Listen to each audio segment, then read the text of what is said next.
Assalamualaikum warahmatullahi wabarakatuh. Alhamdulillah wassalatu wassalamu ala Rasulillah wala haula wala quwata illa billah. Anak-anakku semua, siswa-siswi level 8 yang insyaallah dimuliakan Allah Subhanahu wa taala, yang Ustadz banggakan. Bagaimana kabarnya kalian semua? Ya insyaallah mudah-mudahan kalian semua dalam kondisi sehat dan selalu diberikan kebaikan oleh Allah Subhanahu wa taala. Baik anak-anakku, pada kesempatan kali ini Ustadz akan menyampaikan informasi kepada kalian semua, informasi yang sangat penting ya, terkait dengan asesmen kompetensi minimum atau biasa disingkat dengan istilah AKM. Kalian mungkin sudah pada tahu ya terkait AKM itu seperti apa. Ya, untuk AKM itu kalau dulu biasanya di kelas 9 itu ada istilah UN ya, atau ujian nasional. Nah, kebijakan pemerintah yang sekarang sudah tidak ada UN lagi untuk kelas 9, tapi adanya adalah asesmen kompetensi minimum. Dan ini dilaksanakan bukan di kelas 9, tapi dilaksanakan di kelas 8. Nah, kalian semua yang akan melaksanakan AKM tersebut. Terkait dengan AKM itu seperti apa, terus kemudian tesnya nanti seperti apa, kalian harus melaksanakan apa, itu nanti Ustadz akan ulas ya dengan slide atau mungkin dengan beberapa sajian-sajian yang akan Ustadz sampaikan. Tolong semuanya memperhatikan dengan baik, mudah-mudahan apa yang Ustadz sampaikan nanti bisa bermanfaat untuk kalian dan juga untuk kita semua. Peningkatan kompetensi peserta didik melalui AKM, Asesmen Kompetensi Minimum. Nah, latar belakang kenapa kok tahun ini dilaksanakan AKM adalah kurang lebih seperti ini. Situasi saat ini untuk UN itu dirasa oleh pemerintah ini materinya terlalu padat. Kemudian juga jadi beban untuk siswa dan guru dan juga orang tua karena ini mengukur indikator keberhasilan siswa. Kemudian juga UN dirasa hanya menilai dari aspek kognitif dari hasil belajar, belum menyentuh kepada karakter siswa secara menyeluruh. Kemudian untuk arahan kebijakan dari pemerintah yang baru adalah untuk tahun ini insya Allah akan dilaksanakan AKM dan juga survei karakter. Di antaranya AKM tersebut meliputi literasi, numerasi, dan juga karakter. Nah, literasi sendiri di sini adalah kemampuan bernalar tentang dan menggunakan bahasa. Kemudian untuk numerasi adalah kemampuan bernalar menggunakan matematika. Dan survei karakter atau karakter sendiri adalah misalnya pembelajaran gotong royong, kebinekaan, perundangan ya gitu ya. Kemudian untuk AKM dan survei karakter ini akan dilaksanakan di jenjang yang di tengah ya. Kalau kemarin UN kan di kelas 9, tapi kalau yang sekarang ini di jenjang yang tengah, yaitu di level 8. SD-nya nanti di kelas 4 atau kelas 5, kemudian SMP di kelas 8, kemudian SMA itu di kelas 11. Kemudian untuk soal-soalnya ini adalah level-level soalnya adalah mengacu kepada PISA, soal-soal PISA atau TMSS atau TIMSS kayak gitu ya. Itu soalnya bagus-bagus, ini merangsang pemikiran kritis dan juga logika-logikanya luar biasa di sini. Insya Allah nanti kalian akan banyak belajar ya. Kemudian untuk perbedaan dari UN dan AKM seperti itu, pada intinya adalah untuk jenjang pendidikannya. Kalau UN ini hanya SMP, SMA, SMK, AKM ini mulai dari SD, SMP, SMA, SMK. Levelnya kalau UN tingkat terakhir atau kelas 9, kalau AKM ini kelas 5, kelas 8. Kalau kelas 9 hanya pilihan saja, kemudian kelas 11 dan kelas 12-nya di kelas akhir juga hanya pilihan saja. Kemudian kalau UN ini untuk seluruh siswa, tapi kalau AKM ini sifatnya adalah sensus sekolah dengan mengambil sampel siswa. Jadi tidak semuanya dites, tapi siapa tahu dari kalian ini yang akan dites, makanya semuanya tetap bersiap ya. Bukan berarti nanti hanya sampel, oh aku nanti eh, tidak ikut tes, nah belum tentu. Jangan-jangan kalian yang akan mengikuti. Jadi semuanya ya wajib, wajib tetap persiapan, wajib berlatih.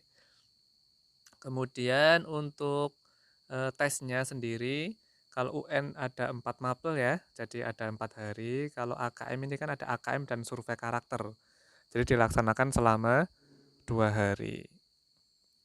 Dan yang lain-lain nanti seperti itu kurang lebih. Kemudian untuk asesmen kompetensi minimum. Nah, di sini AKM atau ada istilah minimum.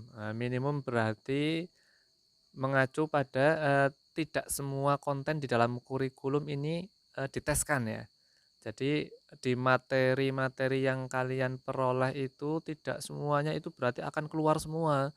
Jadi nanti hanya beberapa hal saja atau beberapa poin saja yang akan disampaikan. Kemudian AKM ini akan mengukur keterampilan dasar, diantaranya adalah literasi dan juga numerasi. Kemampuan bernalar tentang teks dan angka, kompetensi tersebut dibangun dari jenjang dasar sampai menengah dalam suatu learning progression. Dari sini AKM berbentuk survei dengan sampel siswa. Tadi yang Ustadz sampaikan ini hanya sampel ya. Sampel dari kelas 5, sampel dari kelas 8, sampel dari kelas 11. Dan tidak melaporkan secara individu, tapi untuk melaporkan kondisi sekolah ini seperti apa. Kemudian untuk AKM nasional kurang lebih seperti ini. Ada literasi dan numerasi, kemudian untuk siswa. Kemudian survei karakter ini ada aspek dari 6 profil pelajar Pancasila. Kemudian survei lingkungan belajar, ini ada aspek terpilihnya dari model sekolah efektif. Nanti yang disurvei adalah siswa, guru, dan juga kepala sekolah. Kemudian untuk respondennya di sini ada responden siswa, ada guru, ada kepala sekolah. Instrumennya ini yaitu AKM literasi numerasi, ada survei karakter dan survei lingkungan belajar. Kemudian informasi yang didapatkan adalah hasil belajar kognitif, kemudian hasil belajar sosial emosional dari survei karakter ya. Kemudian juga dari survei lingkungan belajar ini ada karakteristik input dan proses pembelajaran. Nah, untuk jenis AKM numerasi literasi, ini untuk AKM nasional kelas 5, 8, dan 11. Ini untuk mengukur kinerja atau mutu sekolah dan juga administrasi terstandar. Kemudian kalau AKM kelas ini dilaksanakan untuk di awal SD dan di akhir SMA. Ini untuk mengukur hasil belajar siswa, formatif atau alat untuk teach at the right level. Kemudian untuk administrasi yang tidak terstandar. Kemudian untuk AKM sertifikasi ini untuk dilaksanakan di kelas 12 untuk mengukur hasil belajar siswa dan juga administrasi terstandar. Kemudian untuk asesmen kompetensi minimum ini ada 2 hal ya, yaitu literasi membaca dan juga numerasi. Terkait dengan literasi membaca, ini kemampuan untuk memahami, menggunakan, mengevaluasi, merefleksi berbagai jenis teks. Intinya ini terkait dengan kemampuan membaca lah ya.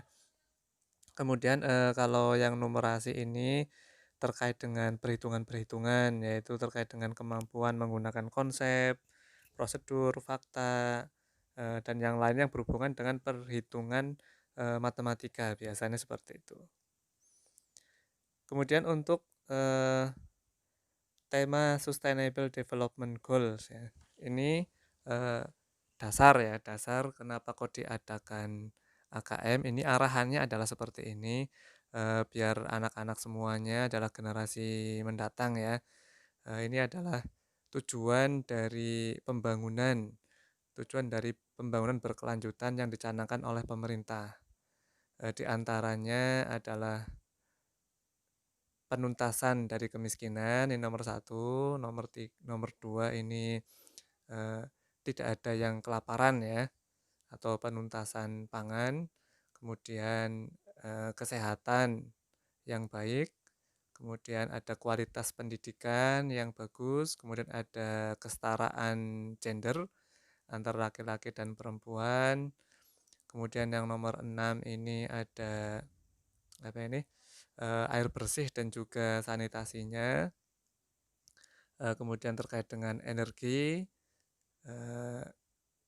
pertumbuhan ekonomi dan yang lain-lain lah ya, itu sampai 17. Kalian bisa searching sendiri di internet terkait dengan Sustainable Development Goal. Ini adalah arahan biar kalian dalam berpikir kritis ya, paling tidak mencakup terkait dengan ini. Nah, Ustadz dipercepat ya penyampaiannya. Ini intinya ini anak-anakku semua terkait dengan AKM, ini bentuk soalnya. Nah, ini yang kalian tunggu-tunggu mungkin ya. Untuk soal AKM sendiri berbeda ya dengan UN. Kalau UN kan kemarin itu soalnya pilihan ganda. Kalau untuk tingkat SMK itu ada isiannya kalau tidak salah ya. Tapi kalau SMP itu pilihan ganda semua. Nah, kalau untuk AKM ini soalnya bermacam-macam. Ini diantaranya adalah soal objektif yang berisi dengan pilihan ganda. Pilihan ganda maksudnya adalah jawab benar satu saja, atau pilihan ganda kompleks, yaitu jawabannya bisa lebih dari satu. Misalkan nomor 1, nomor 2, nomor 3 itu yang benar, dicentang semua ya gitu ya. Itu adalah pilihan ganda kompleks. Kemudian menjodohkan. Menjodohkan ini bisa dalam bentuk apa namanya? Mensinkronkan ya antara yang sebelah kiri dengan sebelah kanan. Nah, gitu. Kalau di pembelajaran biasanya ada ya. Kalau di buku-buku itu ada yang sifatnya soal-soal menjodohkan. Kemudian ada soal isai juganya. Ada soal isai maksudnya di situ. Kemudian untuk komponen AKM di sini terbagi menjadi 2 komponen ya, yang numerasi dan literasi. Kalau untuk numerasi ini kontennya ada bilangan, pengukuran dan geometri. Kemudian data dan Argentine, kemudian aljabar, kemudian untuk proses kognitifnya atau pengetahuannya adalah pemahaman, kemudian aplikasi, penalaran. Kemudian untuk konteksnya ada personal, sosial, kultural, dan saintifik. Kemudian untuk literasi membaca, ini kontennya teks informasi dan juga ada teks sastra. Jadi biasanya soalnya itu ada yang sifatnya kayak soal-soal apa namanya, ada suatu cerita gitu ya, ada cerita atau narasi yang cukup panjang, ini seperti itu, atau sebuah informasi dari kondisi terkini seperti apa itu dijabarkan dalam sebuah teks. Kemudian proses kognitifnya ini menemukan informasi, interpretasi dan integrasi, kemudian evaluasi dan refleksi. Konteksnya adalah personal, sosial, budaya, dan juga saintifik. Nah, di sini untuk waktu. Untuk waktu dalam pelaksanaan AKM ini, kalau kita lihat di sini, untuk di bulan Februari adalah untuk kelas 12 ya, AKM individu.